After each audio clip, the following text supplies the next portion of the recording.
Well, I hope I don't cut out here, but if anybody's watching or looking at this, this is a tuning guide for Gr3 for a Honda NSX.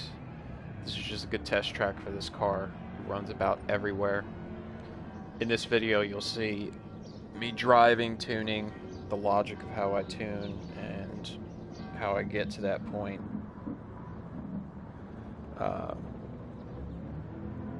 so first off, NSX, not really a crazy fast car in Gr3 for the most part. Um, with a little bit of tuning magic, it can be made to handle quite well and exit corners, especially nice. A little bit of understeer, but overall it's very manageable and controllable compared to other Gr3 cars of similar speed. Tends to like shorter tracks because it does not have the power, but definitely has very good high-speed turn-in and cornering capabilities. So to start, first off with this car, first thing you have to do is figure out what or how does it want to feel. Um, so first off, generally I do like a base tune on the car. First thing I'll do is look at the rest of the suspension settings, where they start off, where they end, such as like how low you can bring your ride height, how high you can bring your ride height, your ranges for your springs. Pretty much everything else, roll bar wise and dampers, that's always pretty much the same across everything in GT Sport. Downforce is standardized across Gr3, so it doesn't really matter. Um,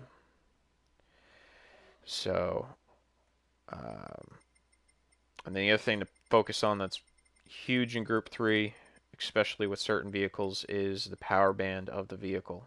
So knowing how the power band looks, where the peak power is roughly going to be, um, and then that will kind of dictate where you can shift, where you want to shift, and how you're going to space your gears, final drive, etc.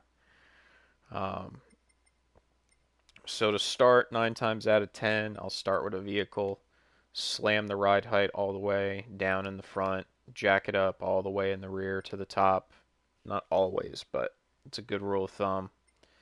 As of late, I've been running my springs as stiff as possible at all times.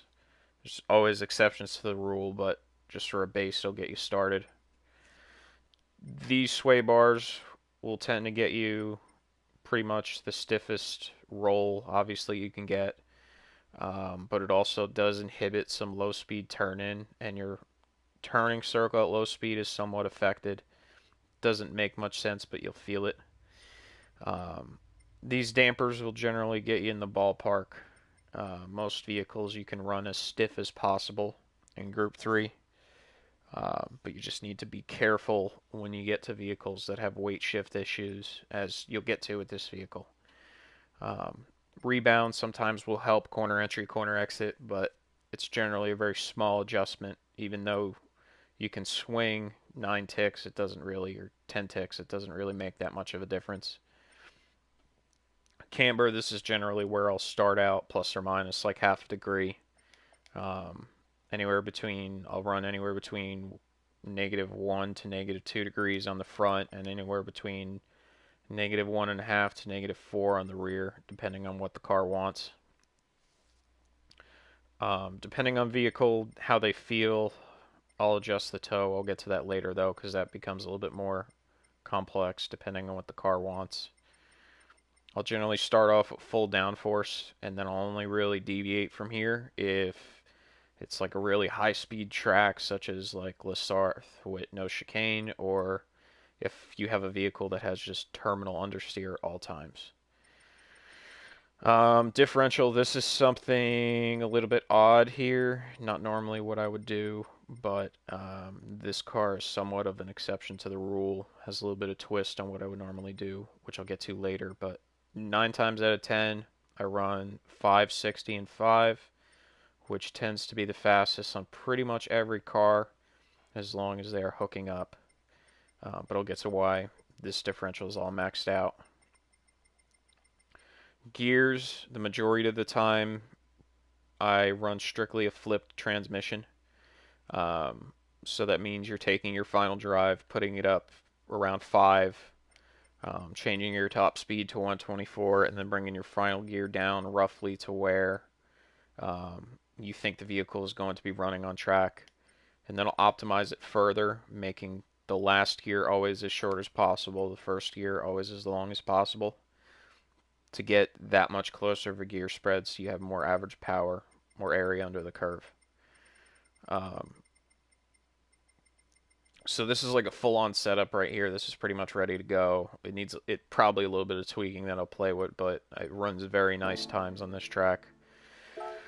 Um, I was running it earlier around like a 12.2 with this car, which I think is faster than my Ford GT and my Porsche. But it needs a little bit of work just to make it a little bit more easier to drive, I guess. It's a little bit understeery at times, a little bit oversteery, so there's probably something going on with the dampers I need to play with, or maybe a little bit of an alignment change, but it's really close to how I would want a car to feel. So, where to start? Once you get basically a base setup, you want to feel how the car is going to be on corner entry, corner exit, and then you're going to want to look at things such as how the vehicle tracks into a turn, um, how manageable is wheel spin out of a turn. Um, to start, for Group 3, you are never going, Group 3 without BOP rather, you are never going to eliminate uh, corner exit oversteer. It's just not going to happen. And you shouldn't strive to either. You'll probably see people running like traction control and then they'll go down and lower their diff acceleration to like 5 or something like that. That's an excuse for not having control of wheel spin. And it's also hurting you on multiple places on track, not just low speed corner entry. It hurts high speed cornering as well. So the biggest thing is, yes, wheel spin will be there. You want to make it predictable and controllable and learn to live with it. That's when you get really fast.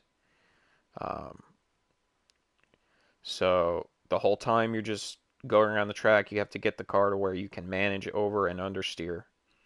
Um, so for instance, this car is somewhat neutral. It'll deviate either way, but it's slow to hit the limits. It doesn't just immediately break out from underneath you. Generally, camber will help a little bit with that. Some of it is differential, like I have here. Um,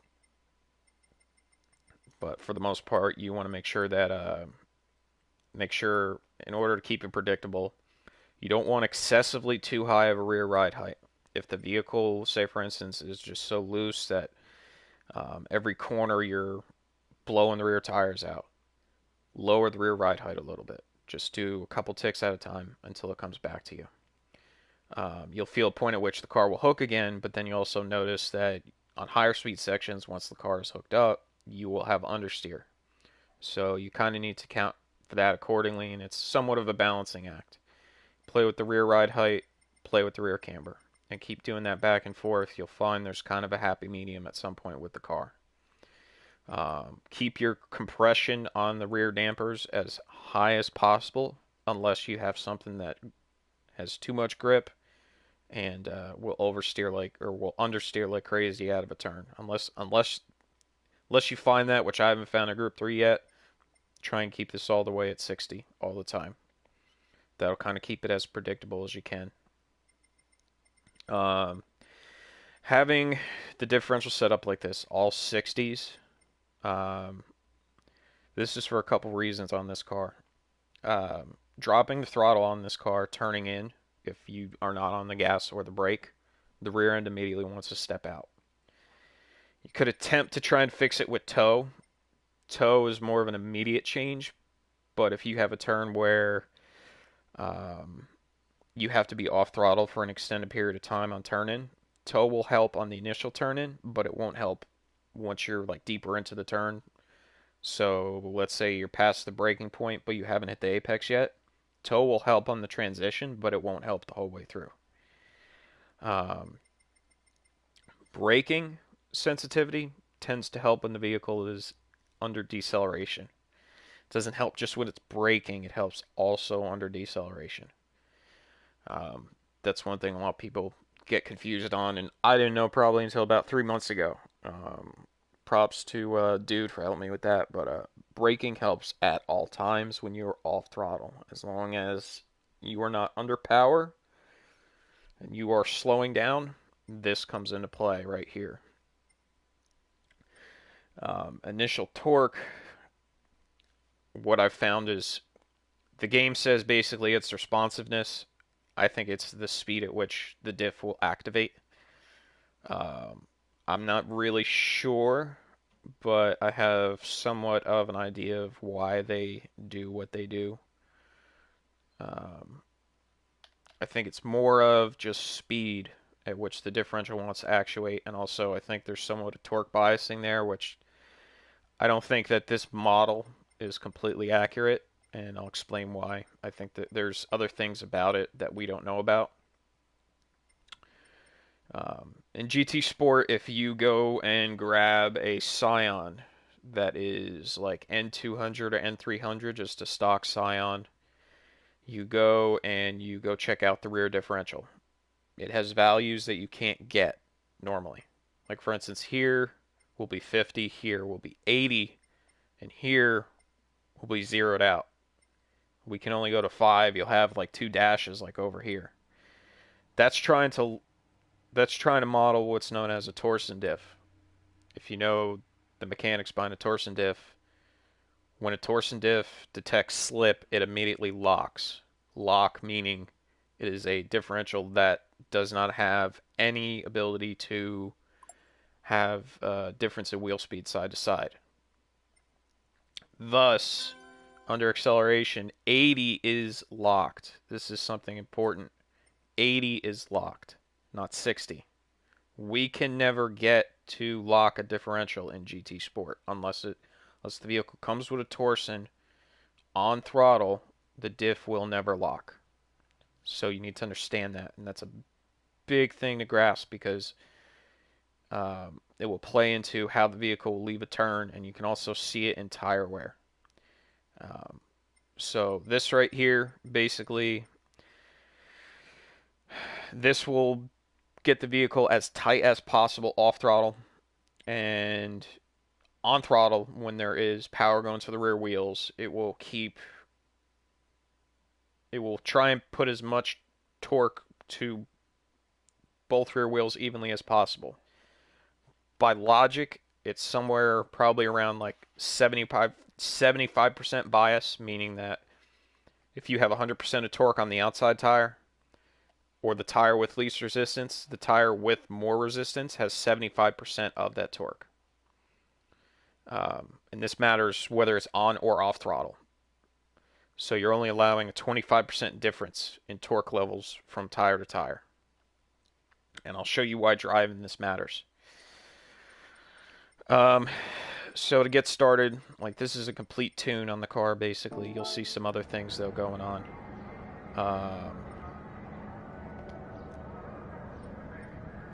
So just driving around track, a couple things you'll notice right away. Gear spacing matters. Power band matters. So I told you before to look at the power band on the car. Now somewhere roughly it's making power before 8,000 RPM. I know that it was very close to the top of that graph, so it's probably making it somewhere around 7. You can feel it in the car. You can start to feel the rate of acceleration change. So like for instance, I know when we're on hood view where you only see just basically shift light, but going up bumper cam you can kind of see here. Get back to it. You can see roughly where the shift light coordinates with the RPMs of the vehicle. For instance, this vehicle wants to be spun until about like 7750 roughly, maybe a little bit before. Here I am driving like an idiot. So, you want to end up basically, the whole idea is, people say you want to shift at peak power or whatever, or shift near peak power, or you want to shift every single time. If you can, you can shift past peak power every single time. Ideally, you want to shift onto peak power. Or another way of putting it is, which is kind of a layman's term, you want to have the most power average in that gear. So that means spinning it a little harder past peak and then gearing the car a little bit shorter. And that will give you the most power at the tire. As long as the car can take the grip, as long as the car will hook up, there's no disadvantage. You'll always have more power out of the turn. And that's how you run away. You can get the car to hook, get on the gas early as possible, and then just staying on power, taking advantage of the gearing. That is how you run away. And that is how people can't figure out how to get cars. So that's the trick. So for this car, if you notice, gears are really tight. Once I'm really in the thick of the power band, except at like low speed turns, I try and keep it above 7,000 the whole time, or close to, if the vehicle will do it. So that's kind of just taking advantage of where the power's at. And then there's also a way, like in the home screen where your garage is, you can see where peak power occurs. So you can always keep that in mind when you're shifting into. Certain vehicles like being over revved, certain vehicles like being short shifted, rhythm. That you need to just feel out. So the other thing I'll try and demonstrate here, keep in mind, watch your tires on corner exit, especially in a rear-wheel drive car. Watch your tires on corner exit. This car is kind of stable, so it's hard for me to kind of demonstrate. I'd be able to get it to kick out just excessively. Notice when you see a tire turn red. Not so much for wear, but basically meaning that it is spinning, or it is losing grip, and it is sliding. You'll notice on most vehicles, Gr3, you'll probably notice the outside rear will start to slip first, especially on throttle. You noticed it when I spun it, you could see it there. That means that that tire has all of the load at that moment in time. It starts to go out first, that means it is overloaded. So generally, you want to make sure that if that tire is overloaded, you want to try and shift weight or shift anything off that tire in order to get that to dissipate, or whatever it takes to demand less of the tire at that time. That tends to keep you closer to the limit and also get you to regain control after the slide. Something really loose, you'll see it a lot, and you kind of can't get over it, but at least you know, like, if you see it, you're in trouble. You know, you got to do something to get out of the slide. So, see, this car is really stable, so it's really hard to get it to do that. The other thing to keep in mind is you're always balancing weight front to rear. So every turn you are balancing weight to front to rear. It's not just you're turning your car. Every time a corner exit, weight is transferring to the rear tires. Every time a corner entry, weight is transferring to the front tires. Every time you turn, the weight transfers to the outside of the vehicle. So there's different stages in which you feel. You enter a turn, braking straight, front tires have all the grip. As you turn in, you're transferring grip to the outside tires, front and rear.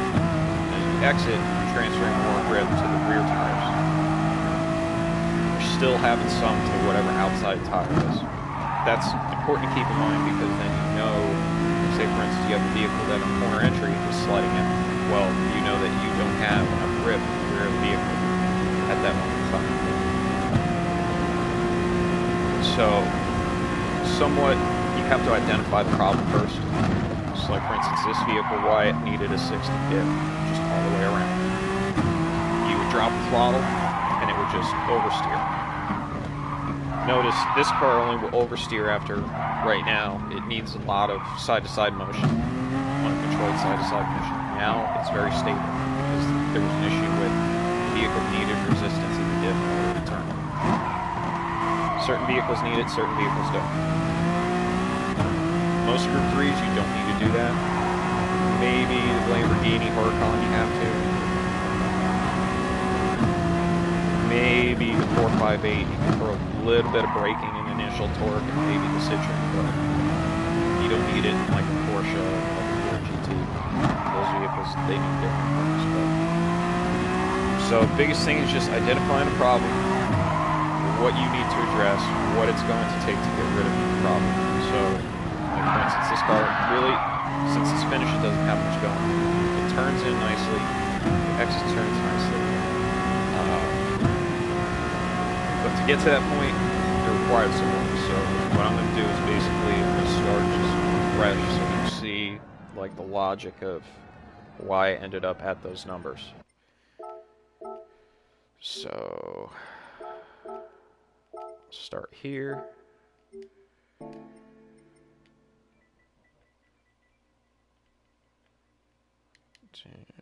Excuse my shitty typing.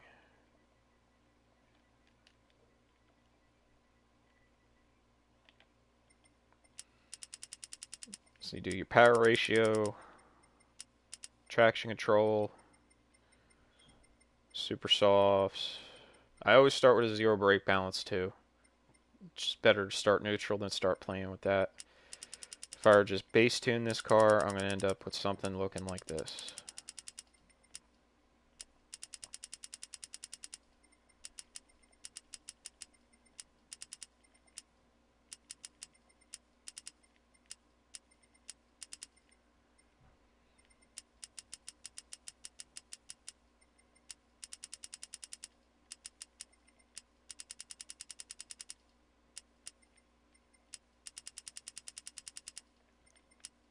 Now, if you notice, some of those values on the left for like braking and cornering, they're changing. I don't really worry about that too much. For a while, I tried to chase it and see if it was worth anything, and I didn't find that it was at all. Because if you think about how it's weighed, we don't know the conditions at which, how it rates that. We don't know how it comes to those values as being better or worse. We don't know if it's at one speed. We don't know if it's at all speeds. So since we don't know, it's not worth going after. It's worth going after what we do know is if we make a change and a lap time gets better or worse. That's more important than a number. Because at the end of the day, that's all that matters.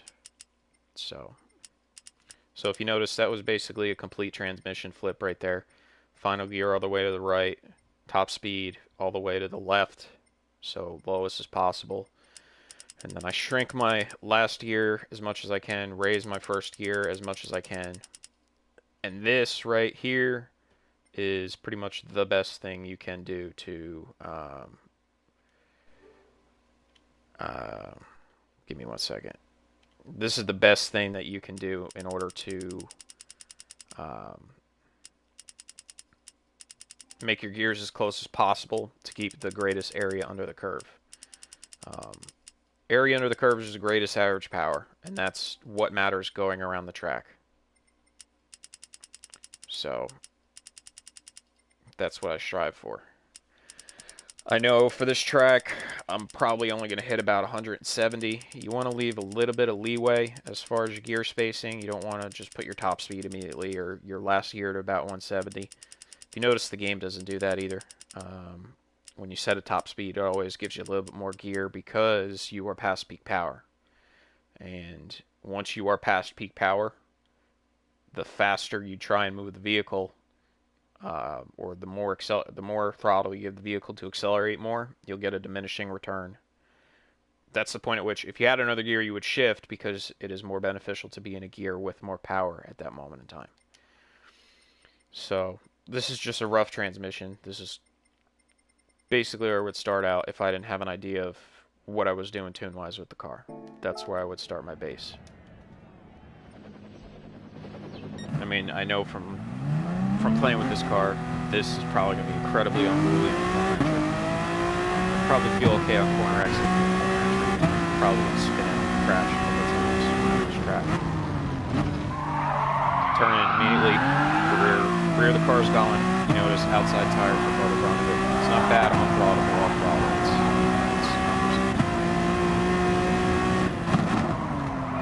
Braking is nice, but still off throttle. It is a little bit weird turning in.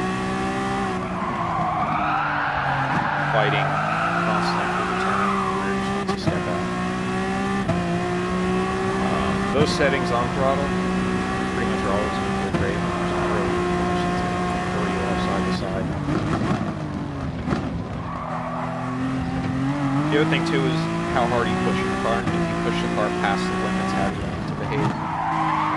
That tends to make it easier for you if you can kind of get it to behave somewhat neutral past the limits, or even a little bit of oversteer.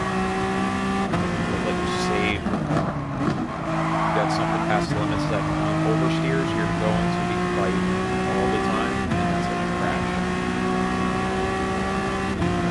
Being as fast as possible means you're going to be flirting with the limit the whole time there, so it's not applicable at the limit. You have problems. You're probably not going to get too far. So again, corner entry, a little bit of a problem. While trying to highlight here too, I'm going to have to go to another track. I tuned one tune generally for every track. Every once in a while I'll have more than one tune for different tracks optimized, but for the most part I don't see the need. I haven't had cars where I really needed to. I have looser and tighter tunes maybe sometimes for different lobby conditions, but nothing for track specific. So this track, for instance, it's kind of tight, kind of small. Not really too many turns. You have to turn in under braking, heavy braking, and then have to transition for heavy turn. This is probably the only turn, and it's keep it even. It's not that fast of a turn. This thing is really hard to keep in a straight line. So I'll give one more lap just to see.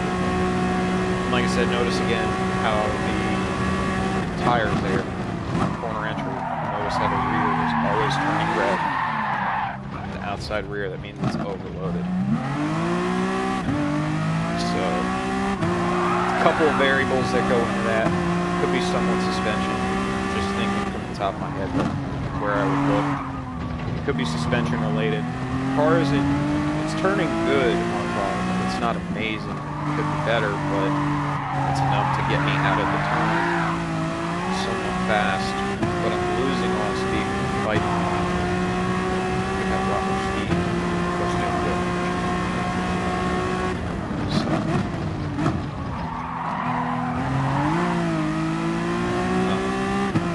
There's a lot of fast corrections too in this car. I'm having to make a lot of really quick twitch corrections in order to move straight, which is never really accurate because you're spending more time saving the car than you're focusing on hitting your apexes and that stuff. So you're kind of hoping you're an educated guess as to where the car's going to go. So we're going to change the track and show you some other things. So knowing there's a problem with a tune, I'll just go to another track that'll kind of show you it was manageable there, but Maggiore, this is going to rear its ugly head.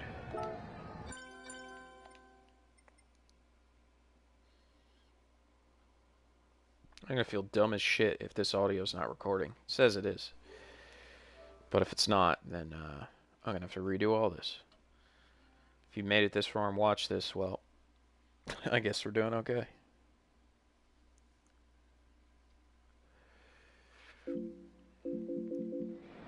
So Maggiore has a lot of turns where you're going to have to transition off throttle and gently just roll in with the vehicle.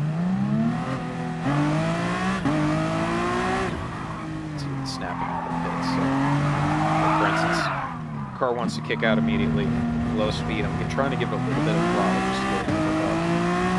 Because I know if I drop the throttle, if I just drop the throttle and turn, the ass end wants to come out.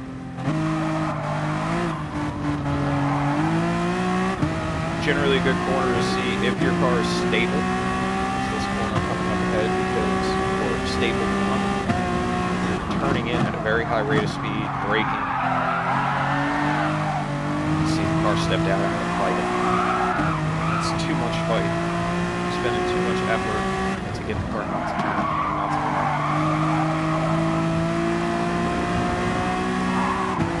high speed, it'll start to kind of hook up a little better, obviously, because you have downforce level, especially on the bottom. If you're optimizing for, say, like a Tokyo,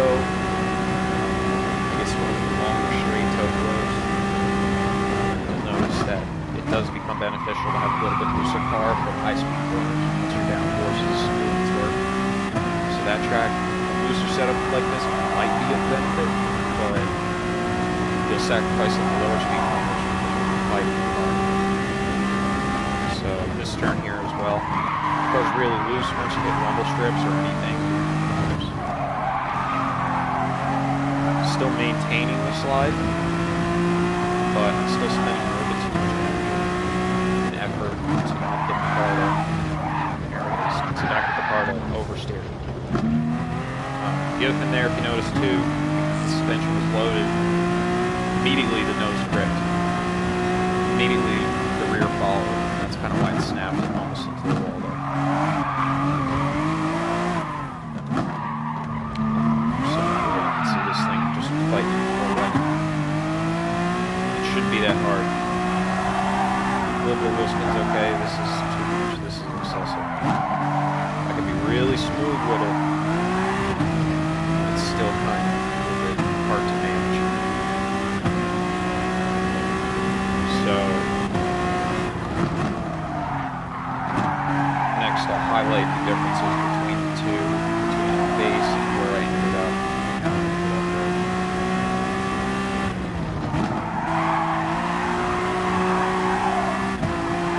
Still fighting even on throttle for this section. It's way too loose. I'm not even trying to get it to this. It's just spitting out the rear tires every turn.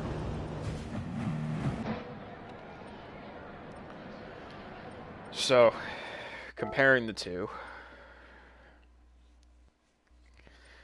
raising the front ride height, as I have, if you notice the right hand side that's grayed out here, these settings, just raising the front ride height, that will give the car a little bit more understeer, and it'll give it a little more stability, and same with lowering the rear ride height. Another thing to keep in mind, too low of a front ride height, if you're touching rumble strips, can cause the vehicle to somewhat go into like a popping motion where you'll touch a rumble strip and all of a sudden the front will just pogo into the air because you're bottoming out the suspension and it has nowhere to go. There's no give left in the suspension. So that becomes a problem. With stiff springs, stiff dampers, stiff roll bars, no ride height, you have no suspension travel. So you're basically trying to make it as stiff as possible to get the most grip and slip angle as possible. But if anything comes other than a smooth road, you're going to feel it because the vehicle cannot absorb the bump. So a little bit of ride height added to the front will help over bumps, will help kind of neutral out the car a little bit. The camber setting that I'm running, I decreased camber a little bit. Lower camber numbers tend to help on braking and give you a little bit more response on turn-in. It's not a lot, just a little bit noticeable. Dropping rear camber will tighten the vehicle up a smidge compared to where 3 is.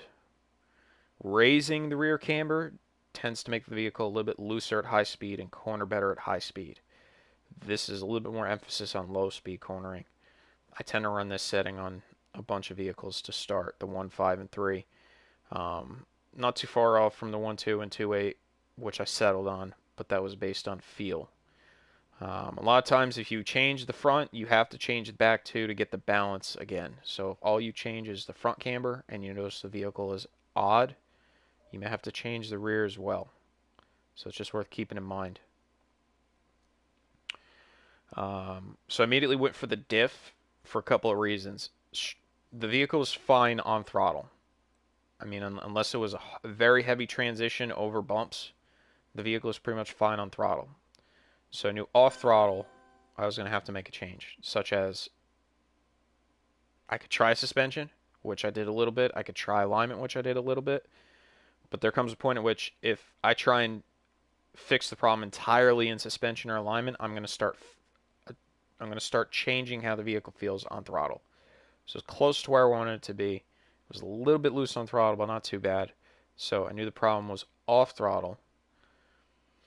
So first I tried just full 60 on the braking sensitivity and not touching the initial torque, which was an improvement. But the speed at which the differential locks, I felt was a little bit too slow. 60, I believe, is faster if I remember correctly. So I wanted that feeling to be there as fast as possible. to get that feeling of when I'm going through a turn, wanting the vehicle to feel stable and secure under transition. So that's how I ended up at 60. If you notice, my gears are a little bit too short too. The gears that I have on the vehicle in this tune here, or I'm sorry, that's the wrong tune. These gears are a little bit different. There's no difference in tune other than gears. So if you notice, I have I put like an abbreviation at the top. That tune was a 14.4 at Laguna Seca. This tune actually ran a 14.3. Only difference is gears. So my gears are a little bit short, so I'm going to have to lengthen them. If you notice, the only thing I changed, it looks like the only thing I changed was the final drive. I actually flipped it from a different speed, but you can actually get the same exact speeds if you flip instead of at 5. If you flip at 4.5, it'll bring the final gear a little bit lower. So just for demonstration, I'll run this tune just so you could see the differences about how it felt.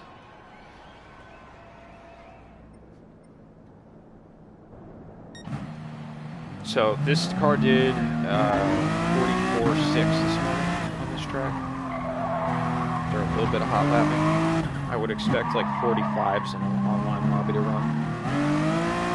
If you're doing 45s in an online lobby, hard time with anybody trying to keep up. So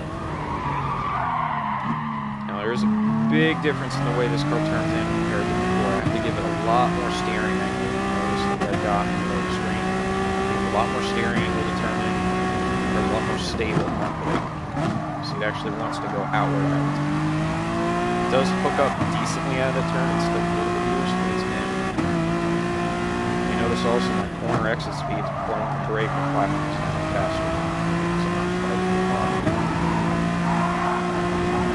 I'm still turning in. I'm still hitting on the strips. My speeds are all up through this section. Just because of the corner. So too loose is a problem. Loose is fast, but too loose is a problem. Heavy braking, turn in, the car does not brake loose. It's off throttle and gas. The car just hooks the whole way through the turn. Keep it right at the limit, but not brake the limit. It's very sketchy if you do, or if you have to, it has to be a gradual brake where it's hard to recover. Once again, turn in, no drama. It's very smooth. I hit that rumble strip really hard, but even then, it's easy to recover.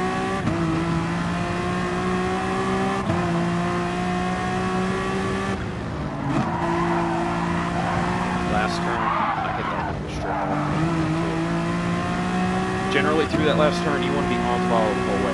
If you're off throttle and you hit a rumble strip, it's going to put some laces in the car. Turn in once again. It's very nice and smooth.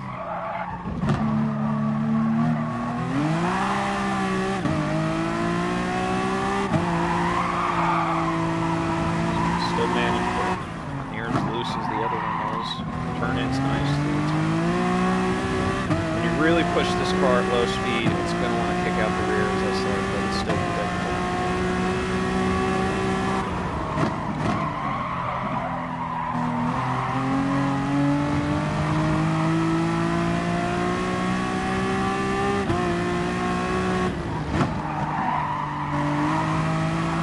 Maybe a little bit faster for that section.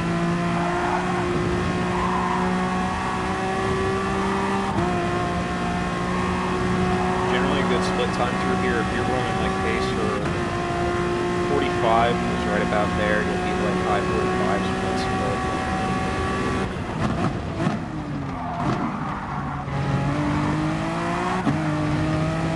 Got a little bit loose on exit.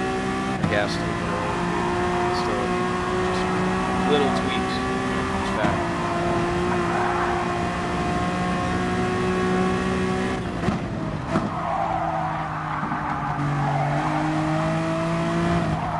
That rumble strip was aggressive. Notice even hitting rumble strips now, the car doesn't kick out. Hit him right, the car doesn't kick out at all. It's a little bit tight, you need to give a little bit of throttle to get it out of there. Start to grip loose. Just have high 45 pitch split.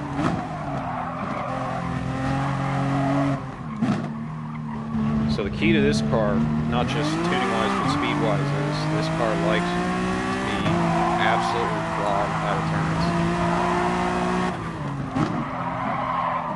Get on the gas as early as you can and fight it, and it'll disappear. That's where a lot of speed is in this car.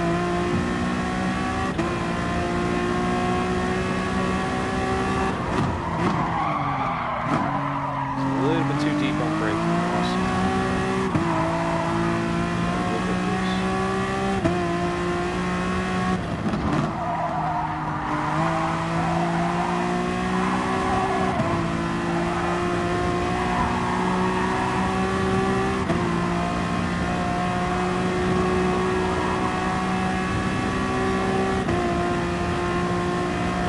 Like a 55.9 or 55.8 split time is going to be pretty cool.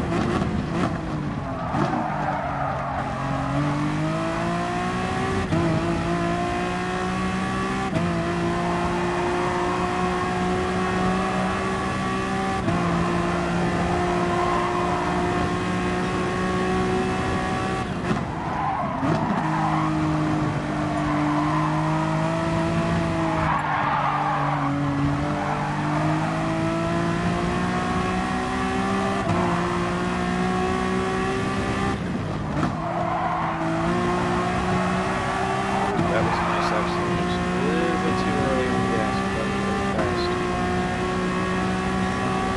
Still right by mistake. Tidy up my mistakes.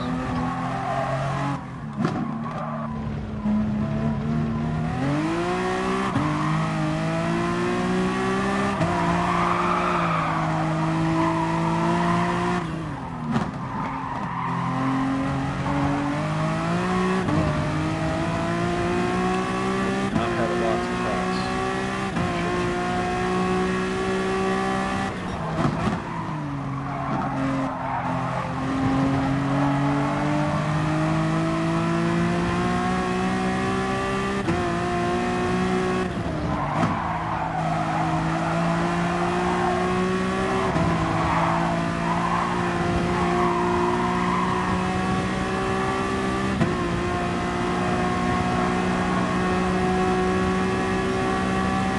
Splits are getting faster. I almost have lost some time.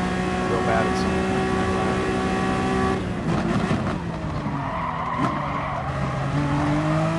That was very nice though. That was sexy. Maggiore, you just have to go like normal shift to normal shift because absolutely close to the edge again. As with everywhere, but it matters in Maggiore because you have to use all the normal shifts to initiate turning.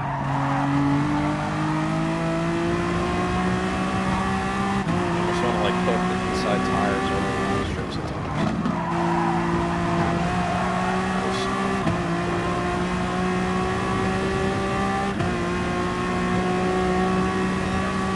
There's 3/10 down. I was a little late on the brake. My car broke loose because I really overdid it.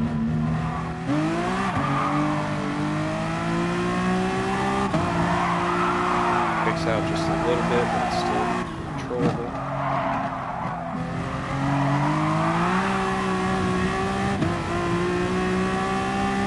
Probably gonna have to slow it up to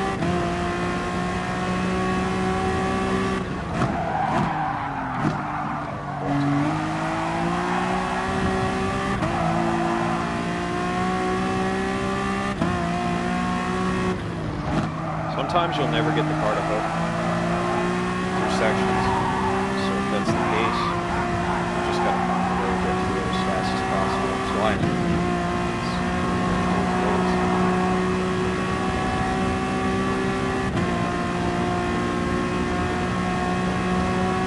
about a second off the hot lap to time, which I know I can do better. Compared to the base tune now, you can see it's a lot more stable, a lot more closed.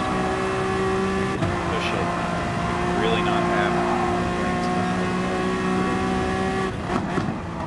even if I have to pass off one, it's still controllable. I can still put it to make a good A-pass on the next turn.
will give it one more lap just so I can do it. Not really focused, honestly, on talk when I race, so excuse the lack of time.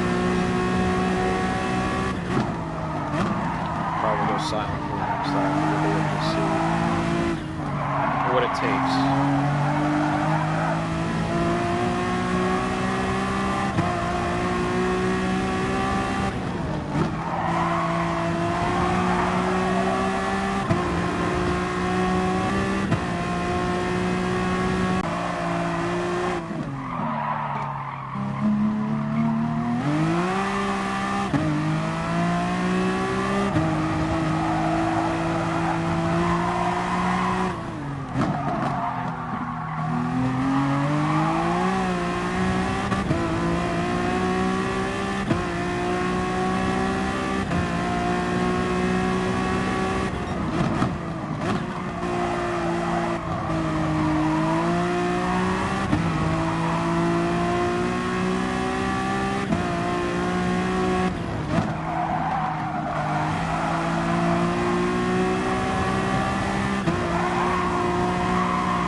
Honda NSX compared to a Porsche, compared to a Lambo,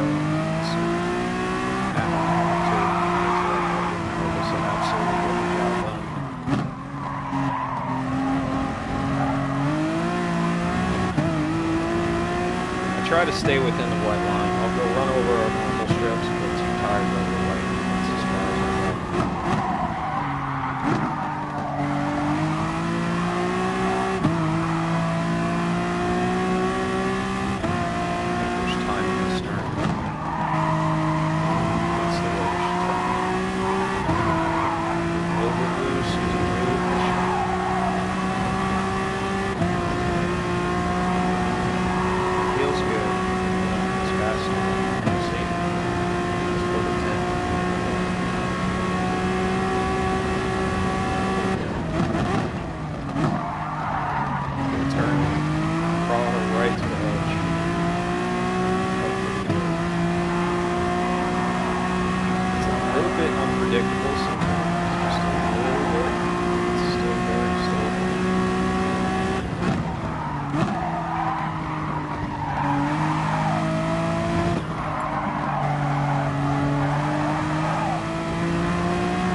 Faster. There's more time.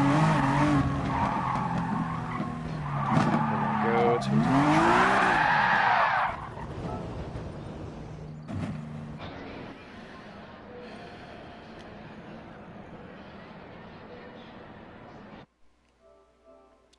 What was Racing King running? Oh, he's at Group 2.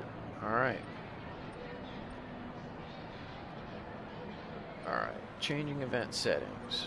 We're going to go to Laguna Seca.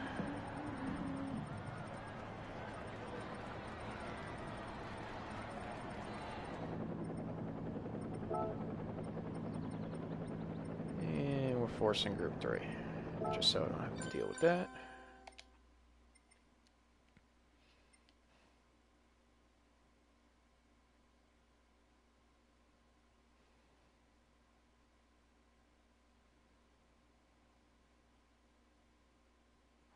So once again, I'll go back to the old tune.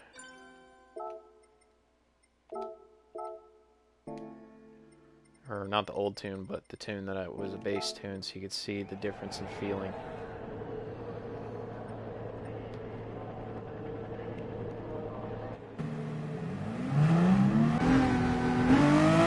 Also made this livery for this car, it's just something simple that probably put it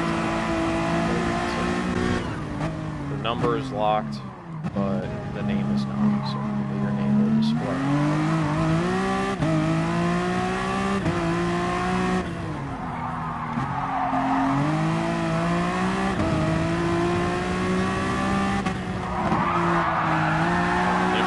Right there. Just gentle turn and that steps out of this car.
This is an example to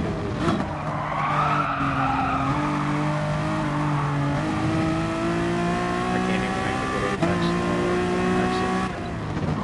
Fighting all the way through. That turn is okay.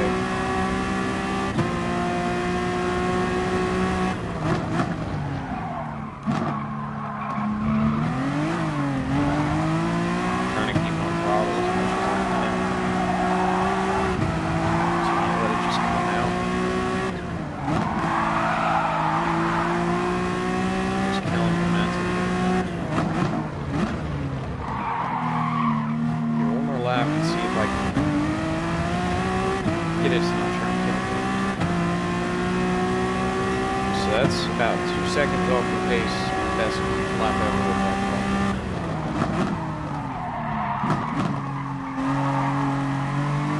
One thing you can do, just to look at it, is you can't change the tune, you can only change how you drive. You can try and get on the throttle earlier, or at least never let off. Try and steer the car with the throttle. It's not, if you're an amazing driver, hold it together, but it's hard. A little bit. It should be very smooth when you do this. It's not on this car. It's very hard on the visual. This is still probably a decent amount of screw out past this point.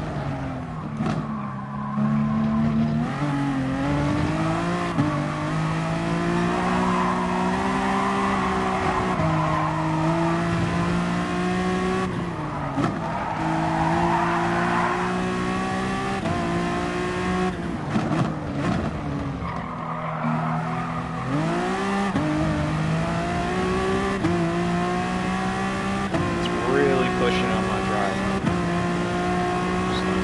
5:14, that's a pretty badass lap for Gr3.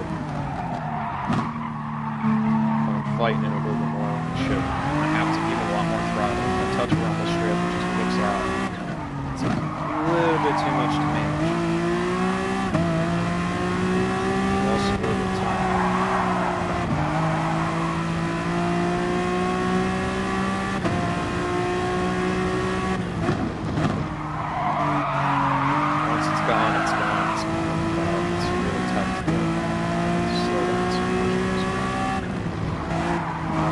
That's one of the tricks to the Gr3 GT. It's always going to be like this. So learn how to behave.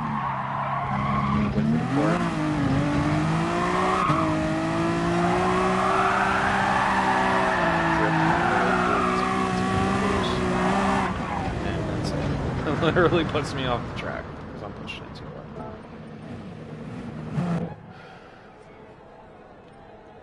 Now, it took me a while to kind of hone in on how that felt or how it was behaving, so I'm not sure if I'll get the times immediately like I was with the other setup, with the actual tune here.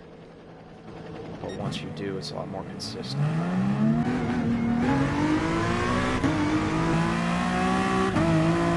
I think I'll have to do a part 2 to this and cover a vehicle that understeers. I think my friend there, Gr3, he's in a Mustang, which is just understeer factory. So I'll have to go over something like that so you get the feeling. You know, he's in a GTR. VOP, I think that goes good, but non-VOP, it's turd.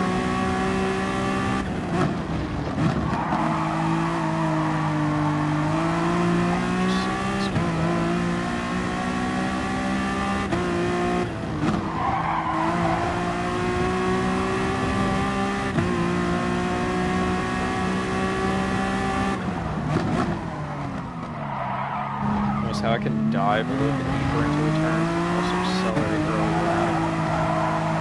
Car's a little bit tighter. Watch the speed on this exit. Watch my mom now. Pretty hot. I didn't get that. 2 miles an hour up there, and the vehicle is stable through the turn. A little bit too early for gas. Notice it doesn't just immediately kick out.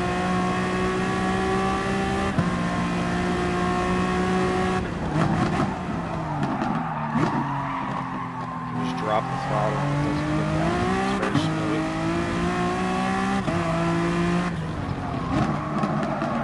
Turning a little bit early.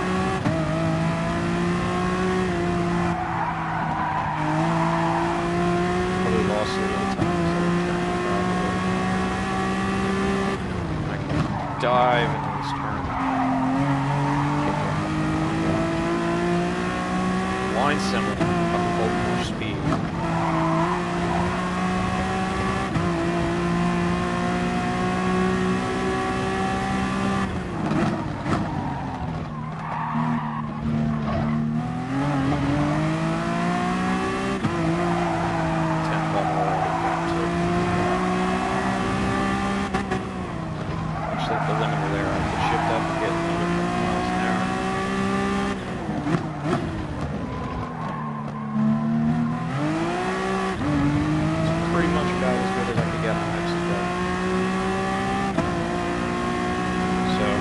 Up a little bit, almost a 10th and a half.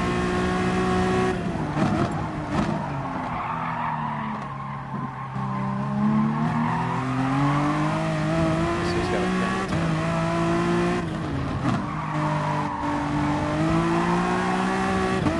Little fight on exit. Almost the same exact time. A little bit better out of that turn. I should pick up speed. Just really come on and shift it.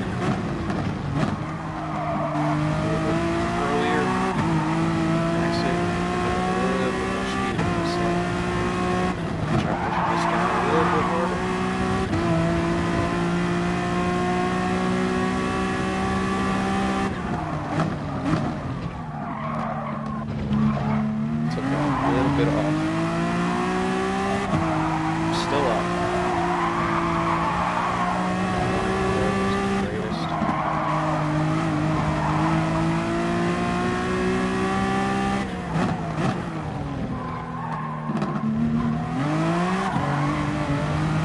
And there's trash. And it still was faster. It's a lot more stable, but it's also a lot more consistent. I'm screwing up more consistently with lower deviation time on the way.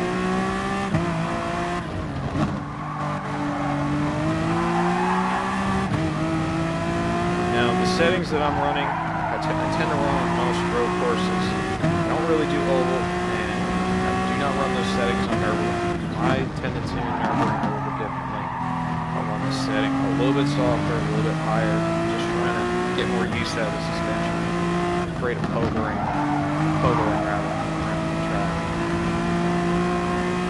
So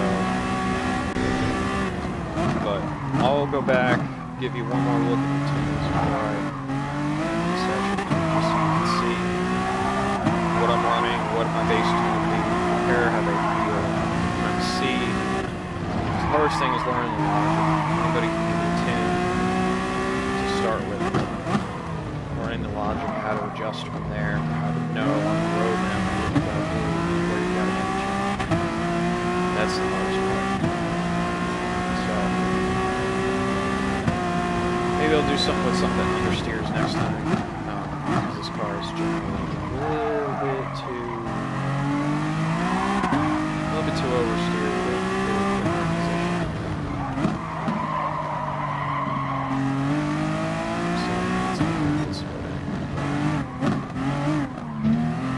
So, to compare,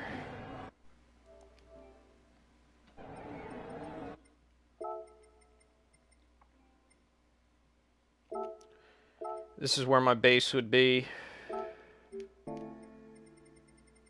Something like this.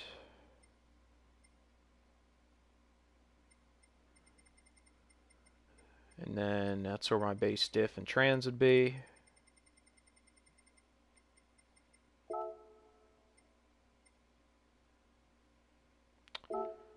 And this is where I ended up. Very little changes, but knowing where to put them in the right spot.